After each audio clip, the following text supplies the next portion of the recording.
Amaravati I అంటే ఒక పెద్ద జెయింట్ వీల్ ఉంటుంది కదా, ఆ జెయింట్ వీల్కి సంబంధించి టెండర్లు మళ్ళీ పిలవాలని నిర్ణయించారట. మరి అది మళ్ళీ పిలవాలని రీటెండరింగ్ ప్రక్రియ ఎందుకు ఆంధ్రప్రదేశ్ ప్రభుత్వం Andhra Pradesh infrastructure growth limited corporation ద్వారా చేపట్టాలని ప్రభుత్వం ఆదేశించిందో తెలియదు, కానీ ఆశించిన మేరకు స్పందన రాలేదు అనేది ఒక కారణంగా చెప్తున్నారు. అమరావతిలో దీనికోసం అని చెప్పేసి 10 ఎకరాల స్థలం కూడా కేటాయించారు. ఈ జెయింట్ వీల్ కనుక రూపొందితే ఆ జెయింట్ వీల్ నుంచి చూస్తే అమరావతి చుట్టుపక్కల ప్రాంతాలన్నీ కూడా అద్భుతంగా కనిపిస్తాయి అనేది. లండన్లో థేమ్స్ నది ఒడ్డున ఉంటుంది ఇలాంటిది ఒకటి. దానికన్నా పెద్దది ఉండాలి అంటే ప్రపంచంలోనే అతిపెద్ద మాన్యుమెంట్ మన దగ్గర ఉండాలి అనే ఉద్దేశంతో చంద్రబాబు నాయుడు గారు, ఇది ఆయన విజనం, ఆయన బ్రెయిన్ చైల్డ్, ఇందులో అయితే తిరుగులేదు. ఇది కట్టడానికి అంటే ఇది నిర్మించడానికి అక్కడ అమరావతి దగ్గర ఒక సంవత్సరం నుంచి అనుకుంటా జరుగుతూనే ఉన్నాయి పనులు అంటే నిర్మాణ పనులు కాదు, అది ఎలా చేయాలి అంటే నాకు తెలిసి ఫస్ట్ కన్సల్టెంట్ని పిలుస్తారు. ఆ కన్సల్టెంట్ అంటే ఇక్కడ ఆంధ్రప్రదేశ్ గ్రోత్ కార్పొరేషన్ ఒకటి ఏర్పాటు చేశారు కాబట్టి దాని ద్వారా టెండర్ల ప్రక్రియకి శ్రీకారం చుట్టారు. ఆల్రెడీ ఒకసారి టెండర్లు పిలిచారు. బట్ నిన్న అంటే ఆగస్టు 7, 2026 ఒక నిర్ణయం తీసుకున్నారు. యాక్చువల్గా ఇది దానికి ముందే CRDAలోనే తీసుకున్నారు నిర్ణయం, మళ్ళీ టెండర్లు పిలవాలి అని చెప్పేసి. దానికి నిన్న క్యాబినెట్ ఆమోదం తెలిపిందట.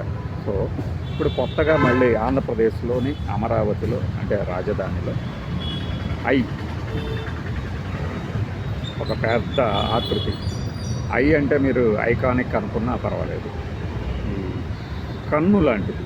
అంటే మీకు దాని మీద కనుక ఎక్కితే, జెయింట్ వీల్లో కనుక ఎక్కితే ఆంధ్రప్రదేశ్ మొత్తం కాదు కానీ అమరావతి చుట్టుపక్కల ఎలా ఉన్నది అభివృద్ధి, ఆ రాజధాని నగరం తాలూకు శోభ, ఆ ప్రకృతి సోయగాలు, నిర్మాణ ఆకృతులు, భవంతులు ఇవన్నీ కనిపించేలాగా చాలా పెద్దది. నాకు తెలిసి 135 మీటర్లు అనుకుంటున్నాను నేను, తప్పైతే సవరించండి.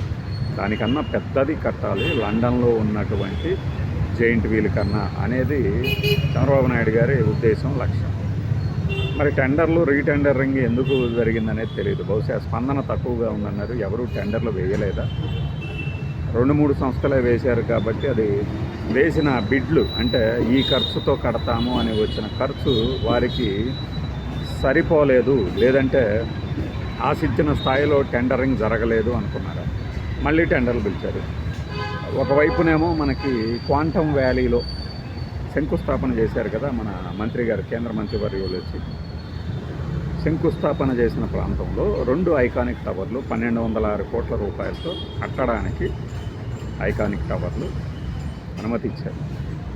అక్కడ L&T సంస్థ చేస్తుంది. మరి ఇదే L&T సంస్థ టెండరింగ్లో ఉందా లేదా? షాపూర్జీ, పలంజీలు అంటే ఆ చుట్టుపక్కల నిర్మాణాలు చేస్తున్నది ఈ కంపెనీలే ఎక్కువ.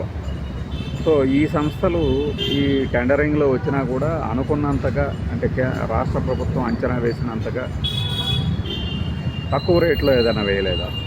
ఎందుకంటే టెండరింగ్ అనేది అంతే ఉంటుంది, లోయెస్ట్ బిడ్డర్గా చూసిన వాళ్ళని తీసుకుంటారు. బట్ లోయెస్ట్ బిడ్డర్ కూడా ఆశించిన రీతిలో కాకుండా చాలా ఎక్కువ రేటు చెప్తున్నాడు అనుకొని ప్రభుత్వం ఇలా చేస్తుంది. మొత్తానికి థేమ్స్ నది ఒడ్డున లండన్లో నిర్మించినటువంటి ఐకానిక్ జెయింట్ వీల్ కన్నా ఆంధ్రప్రదేశ్ రాజధాని అమరావతిలో కూడా అలాంటి ఒక iconic giant wheel it's an అంటే నేత్రం, అభివృద్ధికి నేత్రం నిర్మించాలనేందుకు మరొకసారి టెండర్ల ప్రక్రియ పిలవడం జరిగింది అనేది తెలుస్తుంది. సో ఈ డీటెయిల్స్ ఇంకా రిక్వెస్ట్ ఫర్ ప్రపోజల్స్, తర్వాత టెండర్లో నిబంధనలు, టెండర్లో ఎంత వేశారు, ఇవన్నీ కూడా మనం రాబోయే రోజుల్లో చూద్దాం ఎలా జరుగుతుంది అనేది.